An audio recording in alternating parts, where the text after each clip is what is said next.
You're listening to the Baumbastic Podcast with Andrew Ellis on Inside Arkansas.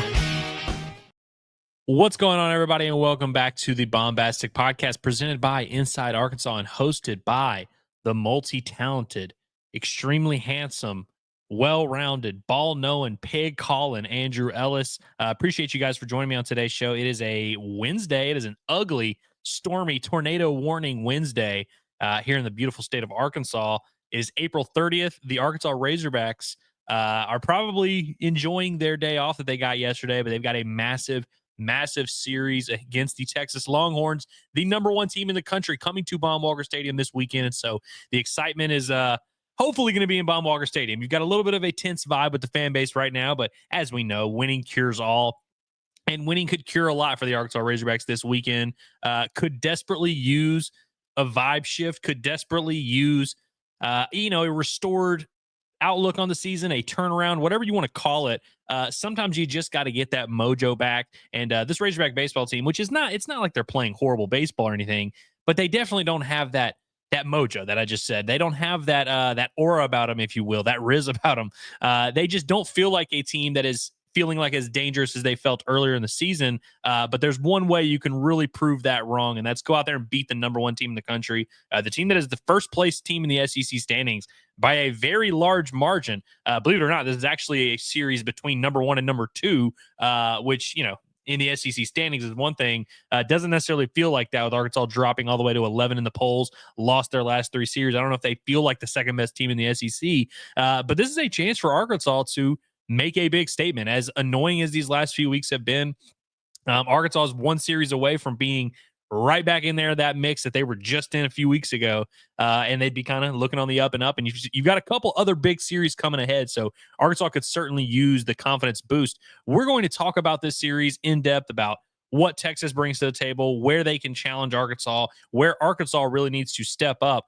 And we're also going to talk about what Dave Van Horn had to say to the media, because we did hear from the head hog today at about 10:30, and he gave some very notable updates, including a nice little soliloquy about remembering Arkansas football beating Texas back in 1981. That was really fun. But we're going to talk about what DVH had to say. We're going to talk about the matchup and what we think is going to happen. But before we do that, do want to remind you guys about our friends over at Alumni Hall. You can check them out at 3417 North College Avenue, the ultimate Razorback shopping experience. Seriously, if you are coming in town this week to watch baseball, you might as well go ahead and stop by Alumni Hall. There's never a bad time to upgrade your Razorback merch, to upgrade your Razorback wardrobe. And like I said, the ultimate Razorback shopping experience, all the best brands. You see some of them right there: Southern Tide, Columbia, I think it's that Tommy Bahama, Nike, Peter Millar. Like, you've got all the cool stuff, all the stuff that you dorks are probably wearing on the weekends anyway. You might as well just get it in hog gear, and you can never have enough. I mean, seriously, there was a point in my life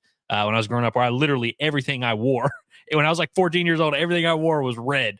It was just, hog head to toe, just had to be that way. And you guys need to be wearing that red this weekend in Baum-Walker Stadium. Hopefully the weather holds off, but it should be a fun atmosphere, and you'll want to be decked out in your Alumni Hall. So go check those guys out, 3417 North College Avenue, like I said, in Fayetteville. But if you're not in town and can't get here this weekend, no worries. You still need to get your stuff for the postseason or for football season or whatever it is. You can order online today, insidearkansas.com/alumni hall. That'll take you right to their online store where you can shop some of these selections, see what they got, check it out before you go out there and make a purchase. But the promo code HOGSBY20, both online and in store, will give you 20% off your purchase. We appreciate Alumni Hall for all they do. If you're coming in for the Tennessee series, by the way, mark this on your calendar. I believe that Friday before the regular season finale, or I guess before the Friday night game and then the regular season finale on Saturday. But that's Tennessee series in just 2 weeks' time. That Friday, we will be at Alumni Hall doing another live show. So maybe you can, come hang out with us then, kick it with us there. But we appreciate them and all they do for us. Now on to the program. So Dave talked to the media for about 22 minutes this morning and had a lot to say, had a lot of good things to say. He was in good spirits. He had good vibes about him, which I appreciated. And a lot of it, honestly, was more of just what he's seeing from Texas. It wasn't nice to have a day off yesterday, kind of some mundane stuff. And it was all good stuff, but that stuff, don't want to talk about that.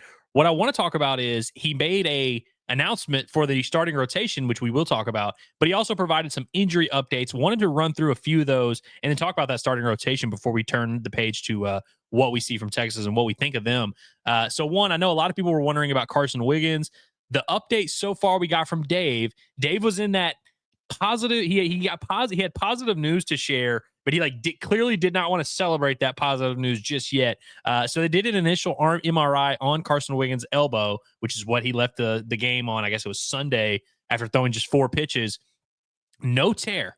The term Dave used was positive, which is funny because then Andrew Hutchinson had to clarify and be like, when you say positive, like, in the medical term, I don't know if y'all know that the Office episode, Michael Scott, where he's like, I don't know, positive. I thought that was a good thing. Because, sometimes you can get a test result that's positive. That's not a good thing.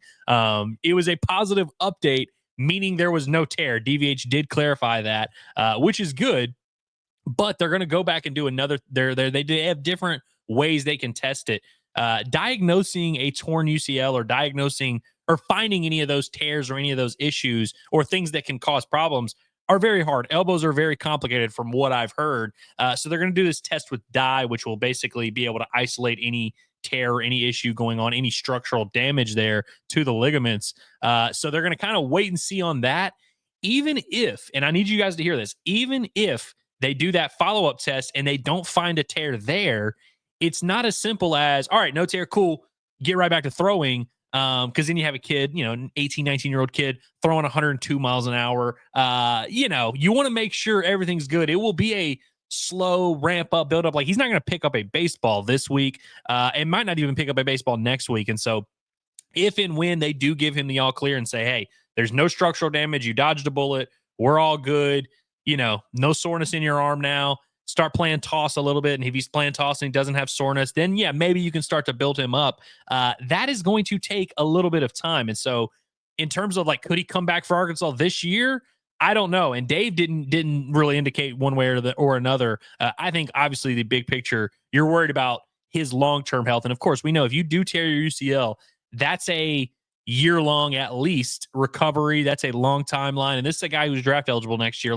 There's a lot kind of riding on this decision. So I think they're going to be very careful with how they go about this. I would not hold my breath in terms of him coming back to pitch for Arkansas this season, and like I said, even if there is no tear, but also anytime you just have a situation like this, we're just going to keep knocking on wood and crossing our fingers and just hoping and praying for the best and waiting for those results. But like I said, even if there is no tear, I think it's probably would end up being a little bit of a slow buildup. And by that point, you're in the postseason, and it's okay, do we rush him back? Perhaps he could end up giving Arkansas some innings down the stretch, and we'll talk about that when we get there. But for now, I don't want to get ahead of ourselves. I don't want to really, speculate one way or the other. I think we're just going to have to wait and see how that process works out. But the good news is the first possible step of this was a positive development for the Arkansas Razorbacks, and not positive like a test result.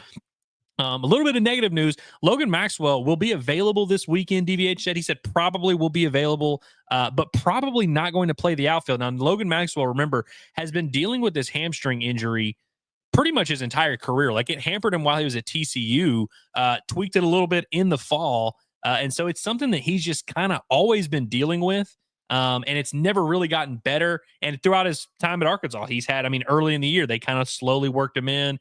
He would sit sometimes he would sit versus a lefty. They've kind of found ways to get him rest throughout the season. But Dave spoke about it that he said he'll be available, but he hasn't been doing much this week. They have not had him up and running around. And so I definitely don't envision him playing the outfield for Arkansas.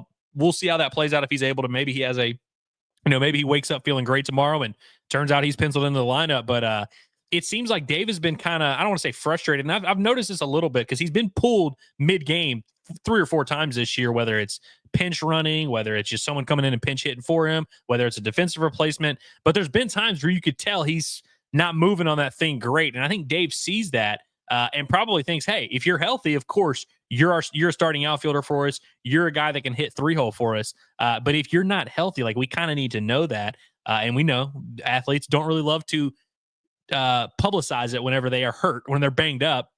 But I think that Dave's been noticing his swings haven't been the same. He hasn't really been swinging with authority the way he was earlier in the year. What does he have? 9, 10 home runs on the year. And this is a guy who had 3 career home runs coming into Arkansas.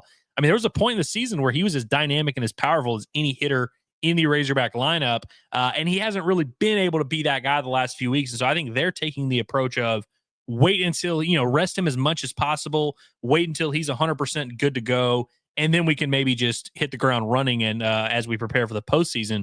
But there's still a few weeks in the regular season, and he's a guy that when he's healthy, when he's out there, you kind of know what you're getting. And so I think they feel pretty comfortable kind of moving him around the way they need to. So I don't think there's a super huge rush to get him back, but we'll see how that situation is going to play out this weekend. It's going to be Kendall Diggs and Carson Bowles that are going to see some time out there in the outfield. Against the lefty starter, I would almost guarantee that Carson Bowles gets that start. Wouldn't be surprised if Carson Bowles ends up getting 2 starts. I mean, probably gets at least 2 starts, depending on what Maxwell's going to end up doing. But I'm sure Kendall Diggs will get an at-bat, so I know that everybody gets very triggered about that. Be prepared, because you might see him this weekend. Another position player that might be a little bit banged up is Gabe Frazier. Dave kind of mentioned offhand, he was like, yeah, we're going to have some guys that have not been playing a ton that are going to have to step up because, we've got Maxwell, he's banged up. And he's like, we've also got Gabe Frazier. He's a little bit banged up. He didn't really specify what the injury was, I don't think. And Frazier's a guy that was banged up with his shoulder, I believe it was, coming into the season.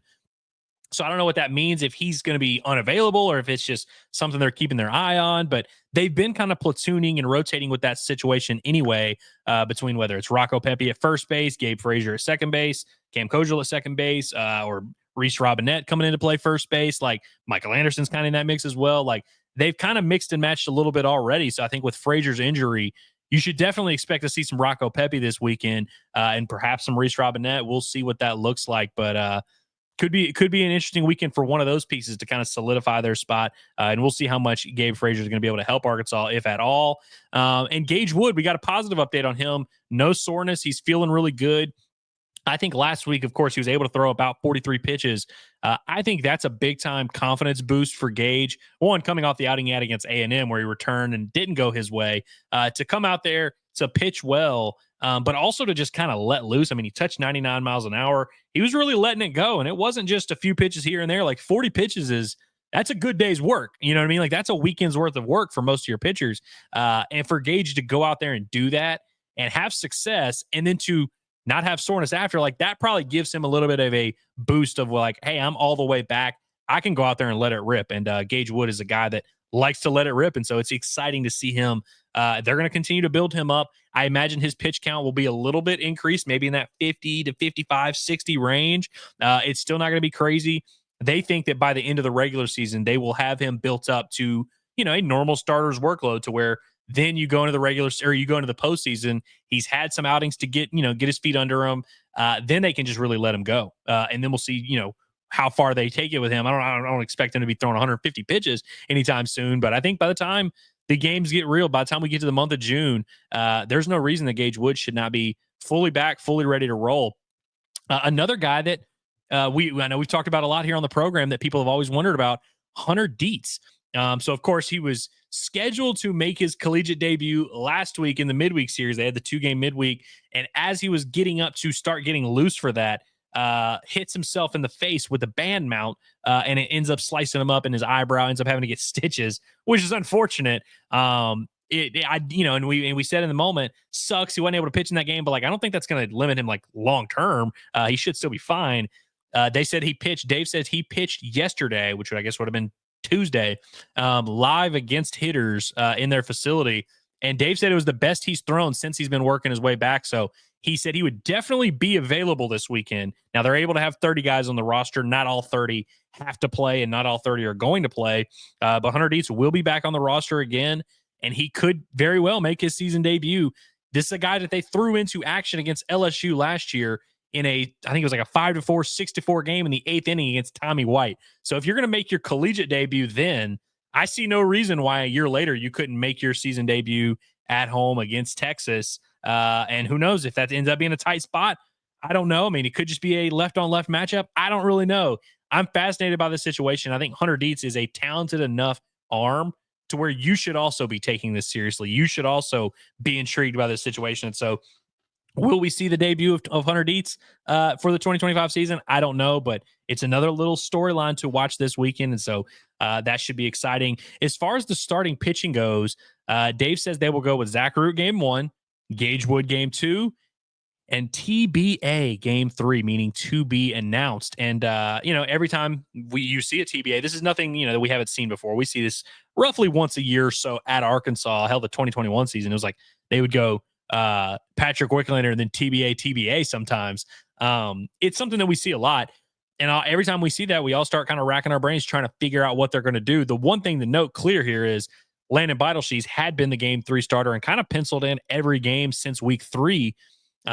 Him being taken out of that spot, not necessarily. Now, Arkansas very well could end up starting Landon Beidelshees in game 3, but the fact that they didn't just announce that, kind of speaks to the situation. And he was pulled after 32 pitches, after throwing just 2 innings last week. Didn't have his best stuff, and we've kind of all been waiting for him to be a little bit more, bring a little bit more stability. I've argued that he hasn't been that bad. Like, he's really just been kind of an innings eater that's not dominant, but kind of gets you 3, 4, 5 innings. And he's a guy that has a lot of experience, throws a good bit of strikes for the most part, and so I feel like there's just a pretty high floor with him. Seems like they want a little bit more out of that Sunday spot. I think Landon Beidelshees could also very well end up giving them that. Like, I mean, this is a guy that was a Friday night starter at Ohio State last year. I know it's a different level. I know that's not the same as pitching in the SEC. That's not the same as pitching in Omaha or whatever it is. But this is a guy that has the stuff. I feel like has plenty of experience, has the makeup. I see no reason why he can't be that guy for Arkansas, but he hasn't produced to this point. And so clearly they're trying to put a little bit more pressure and get something out of that spot. And so who are the other guys that you maybe could see? I think Ben Bybee is the first name that kind of comes to mind. I know a lot of people love Ben. I mean, Ben Bybee's our guy. He's been here for 3 years, been working his entire career to get an opportunity like this. Hell, if Ben Bybee had thrown well on Sunday when he came in relief for Landon Beidelshees, had he ended up throwing 3, 4 innings and looked great, I would have said, hey, without a doubt, they might have even just said Ben Bybee's name. But he didn't necessarily have his best stuff on Sunday. And so perhaps a missed opportunity there. We'll see. Both of those guys, I think, could end up getting the start. I also think Gabe Gackle is a name to maybe keep in mind. I know that a lot of people really don't like the idea of Gabe Gackle as a starter, and I understand that given how the results have played out. But he's thrown the ball well these last couple of weeks. Perhaps that maybe got him going. I think we're going to start finding out. And the reason they do a TBA is because it truly is determined by what happens early in the series. Hell, if Arkansas plays, a 12-inning game on Friday, or in game 2 on Friday, and then they end up having to use Gabe Gackle, end up having to go to Ben Bybee for 3 innings.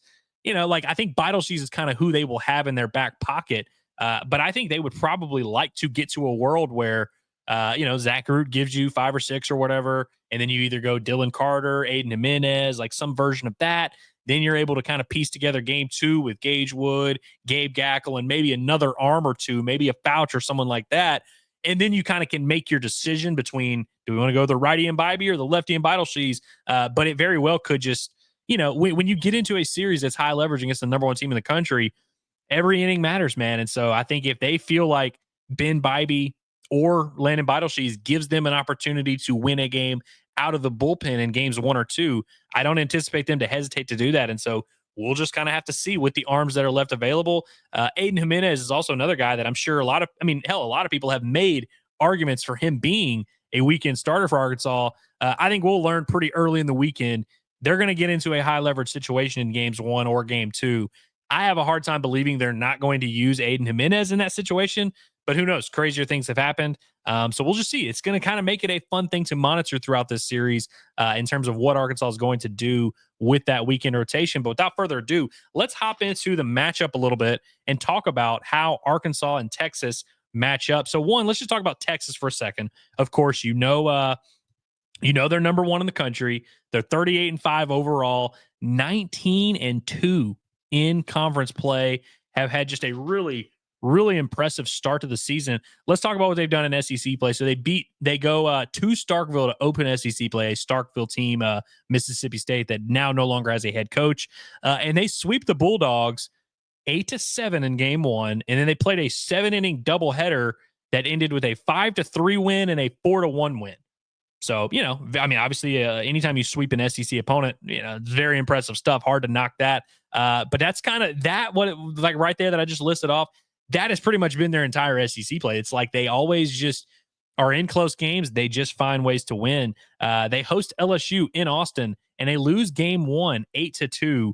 LSU's Friday night starter, Kate Anderson, really threw well in this game. But then Texas bounces back, wins 11-7 in game two, wins 6-2 in game three, wind up taking that series from LSU, who at the time was number 2 in the country. So that's a big win.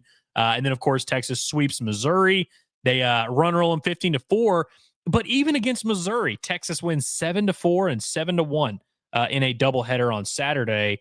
And then they host Georgia, who, of course, at this point in time is number 3. Really good team. They win 5-1 in game 1, 7-4 in game 2, and 4-3 in 10 innings in game 3. And we spoke about that at the time. If you remember our Georgia series preview, a lot of people use that Texas series as a way to kind of throw shots at Georgia. And I was like, it was a pretty close series. Like every game was kind of up for grabs. Problem is that Texas just won all 3 of those games. And so, again, that's kind of been the story of SEC play for them. They go on the road to Lexington, and they win the series. They win 6-3 on Friday. They lose 5-4 in extra innings on Saturday, and then win 5-4 on Sunday. So another close competitive series. Auburn, same kind of thing, except a little bit more separation. They win 3-2 game 1. They win 8-3 game 2, and then they run around 14-2 game 3. A&M last week won all 3 games by 1 run in Austin. They win 2-1, 3-2, and 6-5. So that's just kind of how Texas gets down, man. Like they just win close games. If I were to, I'm going to show you the stats here in a moment.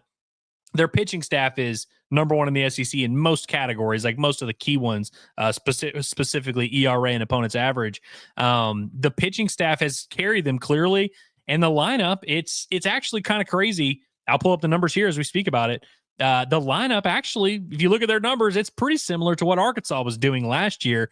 10th in the SEC with a 290 batting average, tied for 7th in the SEC in slugging at 515, 12th in the league in on-base percentage at 395. They score 7.5 runs a game. That's 10th in the league. They're about middle of the pack in stolen bases, 53 out of 71. Base stealing has just not been a huge theme for any of Arkansas series so far this year. I don't anticipate that to be the case this weekend. But this Texas team, again, it's kind of crazy. I mean, if you were to, if I were to look at this team from a bird's eye view, what I would say about Texas is I think their lineup is a little bit better than the numbers indicate, and their pitching staff isn't quite as good as the numbers indicate. But I just rattled off all the games. Whether it was hitting or pitching, they just find ways to win games. That's what they always do. In this offense, which you see the numbers, not necessarily the craziest in the world, but they always find a way to get it done. When you look at the lineup, the 2 guys that really stick out here, Ryan Galvin, who has a lot of power, hitting in the middle of that order, 6th in the SEC in on-base percentage, 6th in the SEC in slugging. Ethan Mendoza is 11th in the SEC in batting average, 353. Outside of that, there's not a ton of like big names in this lineup, but a lot of guys who are good threats. Kimball Schuessler's 4th in the SEC with 15 doubles. He's tied to the Hiva Aloy for that honor there. Adrian Rodriguez, 302 with 7 home runs. Jalen Flores has 10 home runs. He's hitting 275. They have a guy, Will Gasparino, who's hitting about 265, but he's got 12 home runs as well. And so really you look on through the lineup, none of the guys' numbers really blow you away. And the only 2 guys that are really up there when, compared to the rest of the SEC is Ryan Galvin and Ethan Mendoza. But nobody's really like putting up video game type numbers. Like pretty much every team that Arkansas has faced in SEC play has 2 or 3 hitters that would have the best hitting season on Texas's lineup, basically. But like I've said about Arkansas's lineup in past years, it's a lineup full of pretty good dudes. That's kind of what Texas has going on. I will say, and we'll talk about this a little bit with their pitching staff, I don't know what it is about Texas's park. Well, Arkansas played there a few years ago, and I don't remember it being like this massive, humongous park that you can't homer in. But their park has played particularly small this season. And speaking of the pitching staff, I'll go ahead and pull up the numbers here as we transition. But Texas pitching staff, which is 1st in the SEC in ERA, 1st in the SEC in on-base percentage, or opponent's batting average, not only are they 1st in the SEC in hits allowed, they are 1st in the SEC. Let me see if I can pull this up. With 29 home runs allowed, that's the fewest in the SEC.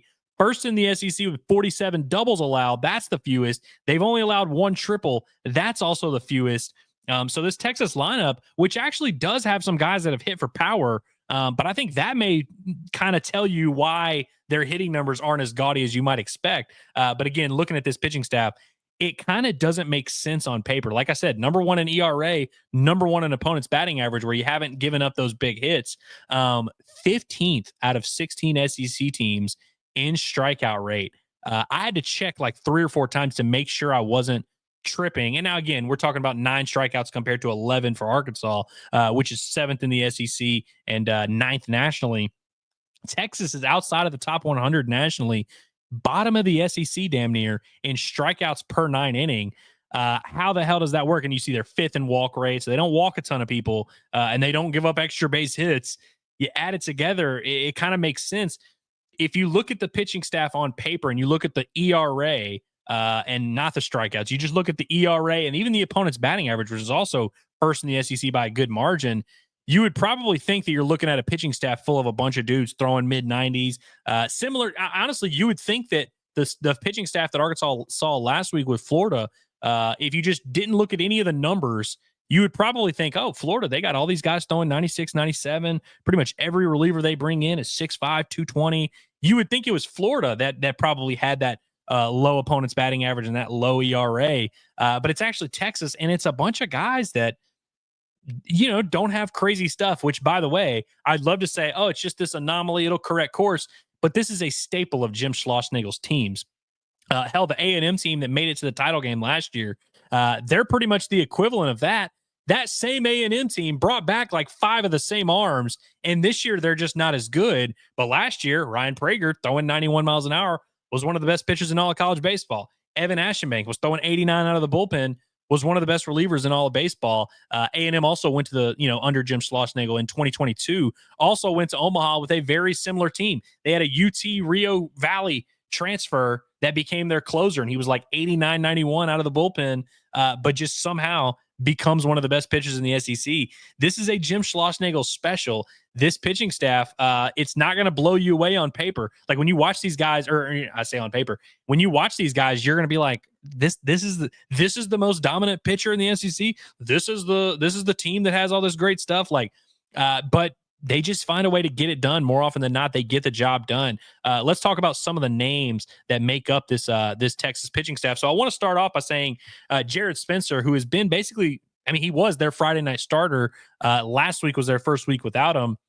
He is out for the year. He is having Tommy John surgery. Like I said, 8th in the NCAA in ERA, or 8th, in the SEC in ERA. Also had 66 strikeouts in 52 innings, which is more than 9. He was one of their better strikeout guys. And so I showed you the strikeout rate, which is one of the worst in the SEC. It's the second worst in the SEC. Their Friday night starter was one of those guys who actually did have a little bit of big time stuff. So they're losing him. That's going to be an interesting one because their last week, like I said, was their first week without Jared Spencer. They used an opener and then kind of pieced together the Sunday game via the bullpen, which this Texas team is fully capable of doing. But it's not really clear how that third spot is going to do. And Texas, we always talk about how not many teams in the SEC really have a ton of stability in terms of starting pitching. Texas was the exception of that because you had 3 guys that every single week Texas didn't have to check anything. It was just, hey, these 3 guys, this order, these are the 3 guys that are going to start for us. Luckily, or at least I should say the last 5 or 6 weeks, because they've had a guy. Let me pull up I'm making sure my names are right here. So Texas now in their starting rotation has 2 UTSA transfers, one being a lefty, Luke Harrison, who is 4th in the SEC in ERA with a 2.81. He is a guy, vintage Jim Schlossnagel, left-handed pitcher, 89, 91, slider, changeup, will pitch backwards, throws a ton of strikes, like everything you expect out of a Jim Schlossnagel left-handed pitcher. Makes sense they went out and got him in the portal. They also got his teammate, Ruger Riojas. I think it's Riojas. It's spelled Riojas. Riojas. Ruger Riojas. And he is not a typical Jim Schlossnagel guy. He's a righty that throws in the mid-90s. What's interesting about him is, and again, kind of a theme with this Texas pitching staff, you look at his stuff, it's backwards, where you look at his stuff, can run it up to 95, 96, throws a slurve. I don't know how many college kids throw a slurve, throws a cutter, throws a changeup. and you see him pitch, and you're probably like, hey, this is a kid that, and he's also got he's got a great ERA. His ERA for the year is 2.98. That is sixth in the SEC. He was a closer at UTSA and started the year as a closer for Texas, has now moved to the starting rotation and done a great job there, brought a lot of stability. His strikeout rate, he averages less than one strikeout per inning. And opponents don't crush him. They hit under 200 against him, but he just doesn't really throw the ball over the plate. But he also just kind of is effective. Like he's not generating a tons of swings and misses. He's just kind of built in a lab to get pop-ups and get groundouts. It's very weird. And then you have some of these other guys on their roster who are throwing 89, 90 that are getting more strikeouts than him. Like Harrison has a better strikeout rate, hands down. Kind of interesting that, one of the more unique arms, maybe the arm I like most on the team is Ruger Rojas. And by the way, righties that throw hard have really been, as we know, Arkansas's Achilles heel. So we'll be interesting to see how they handle that matchup. Then you go on down to the bullpen, and it's kind of the same story. They have a closer, Dylan Volantis, who is a freshman left-handed pitcher. He's 6'6", and he's been their closer. I'm going to read you these numbers: 0.98 ERA, 52 strikeouts, 6 walks in 36 innings. I mean, just crazy numbers. Under 1 ERA. I mean, that's, it's not terribly dissimilar from what Kevin Kopps is doing at Arkansas. And I read you those numbers. I say freshman, 6'6", those numbers, he throws 88 miles an hour. I'm not even joking. He's a lefty that throws 88, 89, but he's got this absolute hammer of a slider that is just a put-away pitch. And he'll throw his fastball slider 50-50. Like literally any pitch, any count, it doesn't matter. His slider is his out pitch, and he gets a lot of outs. I mean, 52 strikeouts to 6 walks. He's a strike thrower. What's weird about him is they don't stretch him out much at all. Like, I think he's gone on the year is 4 innings. But they use him in SEC play almost every single series. They have used him twice. So he's a freshman, tall, lanky, left-handed pitcher, doesn't have a dominant fastball, but has just been insanely effective for Texas. He's been a huge weapon for them. Literally every single series they've played in SEC play, he's pitched twice, and they've won the games that he's pitched in. It's crazy. You get a lead late with this kid, and it's just over. And again, we'll see how they do it against Arkansas. I don't expect him to be a guy that comes in with 2 outs in the 6th inning and then closes it from there. I expect they're going to try and get it to the 8th inning, pitch him for 2 innings on Friday, come back Sunday, maybe get an inning and 2/3 out of him. Like, they're not going to pitch him a long amount of time, but they will use him twice. So if you face him Friday and he beats Arkansas, and you say, all right, well, at least they use their closer. Nope, he's coming back on Sunday. But he, again, is like just a typical Jim Schlossnagle guy. Another closer that they'll use is Max Grubbs, a junior right-handed pitcher who not left-handed, but again, very much this type of stuff that you see from a lot of these guys. 88 to 90 with the fastball, ton of sink, and he throws his slider probably not even 50-50. He probably throws his slider 65% of the time. He'll throw it a ton. He's another guy that they will use twice a weekend. They can stretch him out. They have stretched him out a couple times. I think he had an outing in SEC play against Georgia where he threw 4 innings. They will stretch him out. Not dominant, but just knows how to pitch. He's got 5 saves on the year. I don't believe Arkansas has one player on their roster with 5 saves. Now, Arkansas has a lot of people who have kind of split up the closing duties over the course of the year. But yeah, Arkansas Wiggins has 3 saves. Christian Fouch has 3 saves. Aiden Jimenez has just 1 save. For this guy, their number 2 closer to have 5 saves, which, by the way, is 9th in the SEC. Volantis, by the way, the freshman lefty, has 11 saves, which is 2nd in the SEC. And so it's pretty simple with this Texas pitching staff. You've got 2 really good starters, used to be 3 before their main guy went down. 2 really good starters that they're going to lean on heavily, and 2 really good relievers. On Sunday, they're probably going to piece together that game. You got a freshman right-handed pitcher, Jason Flores, who has really good stuff, very projectable. He was the opener they used last week. Maybe we'll see him. They've got a senior right-handed pitcher, Andre Duplantier, who is kind of similar to Jason Flores. That's the guy they would probably piece it together with. Also got a sophomore righty, Tom Burns, who's given them a few decent innings in SEC play, but it's not a super deep pitching staff necessarily, but they have a very clear formula, a very clear identity of what they are and what they want to accomplish. And so it's going to be very interesting to see Arkansas navigate this pitching staff. One thing I forgot to mention about Texas's offense, which I showed you the numbers, nothing to scoff at, like nothing bad, but nothing good, just kind of there in SEC play.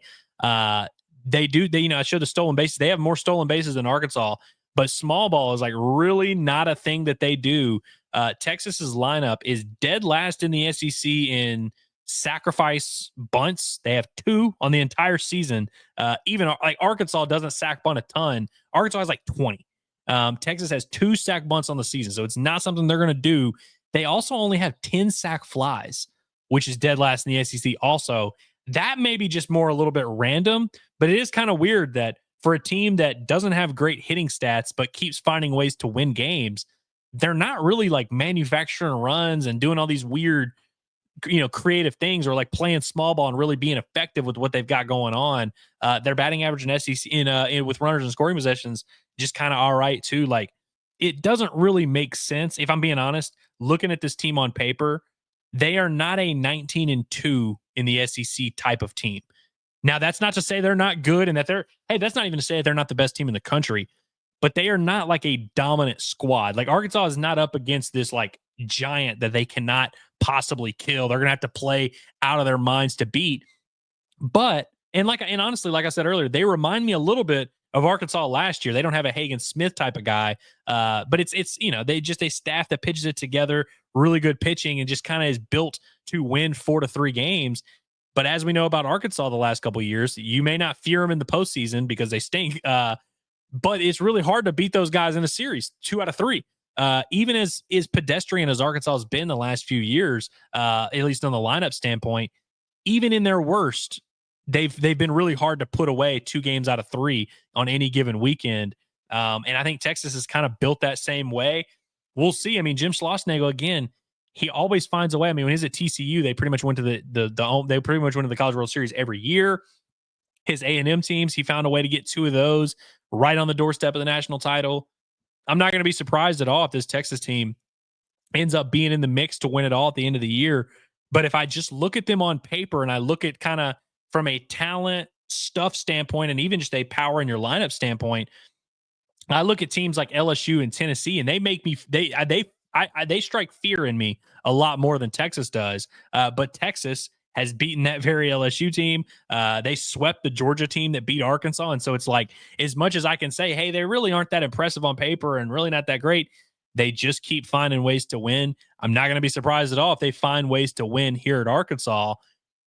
But I also am not going to be surprised if Arkansas finds a way to play some good baseball. I don't think I don't think Arkansas is going to like whip their ass by any means. I think you're probably going to be looking at 3 close games. Like, if I just had to guess, I would love to tell you, like, a lot of times I try to have things in mind where I'm like, what are like the keys to the series? Like, what does Arkansas need to do well?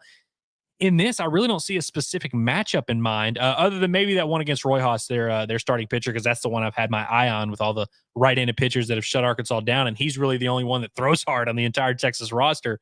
I'm interested in that a little bit, but like, all 3 of these games are probably, I mean, I read you Texas's schedule earlier.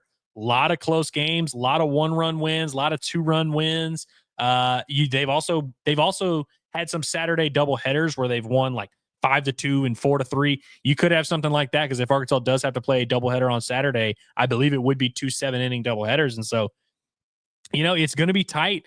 Every run's going to matter. I'm interested to see if this Arkansas offense can make a little bit of a statement. You're not going to just dominate Texas. Like, even if Arkansas plays really good baseball, they're not going to score like 40 runs this weekend. But I think if Arkansas is able to, have an 8-run game, have a 6-run game, have a 7-run game, like kind of consistently rattle off ways, find ways to score runs. I think it would be impressive. And I think, again, this is the kind of stuff that prepares you for the postseason.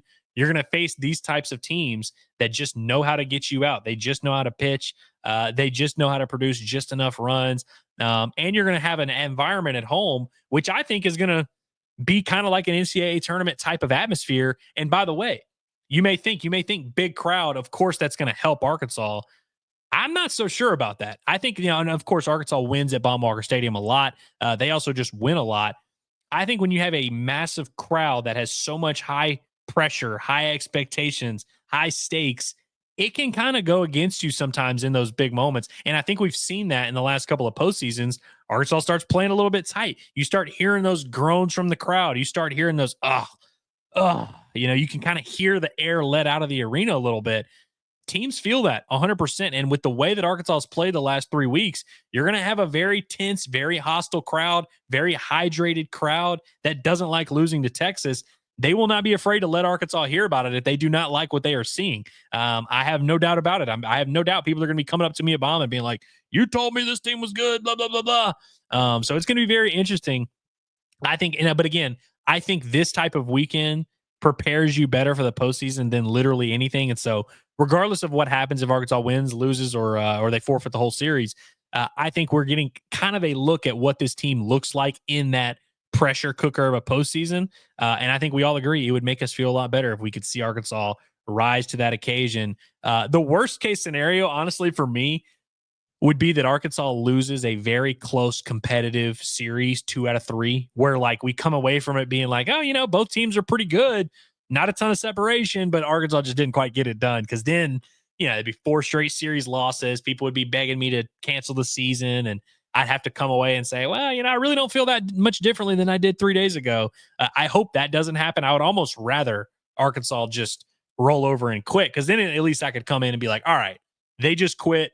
They're playing bad baseball. There it is. I think that's what's been so frustrating about the last few weeks is it's not like Arkansas's been playing poorly. Like they've had games that are just unacceptable performances. They just haven't quite been there. They haven't quite done enough to get the job done, to get the series won. We'll see if they can do it against a Texas team that is very, very game. Appreciate you guys for being here and sticking with me this long on the Baumbastic Podcast. We'll be back tomorrow to recap game 1. Hope to see everybody at Baum. If you see me at Baum, come say what's up. I always hate when people will like see me and then hit me up later and be like, oh, I saw you at Baum, but I didn't want to say anything. It's like, why not say anything? Just say what's up. Unless you hate me. If you do hate me, don't say anything to me. Just keep it moving. But if you like the show, if you consider me an ally, consider me a friend. I want to meet you. I want to shake your hand. So come say what's up. Look for me and John. We'll be there behind home plate, just vibing it out. But I appreciate you guys for being here. Make sure you give this video a like for the algorithm. Give us the thumbs up.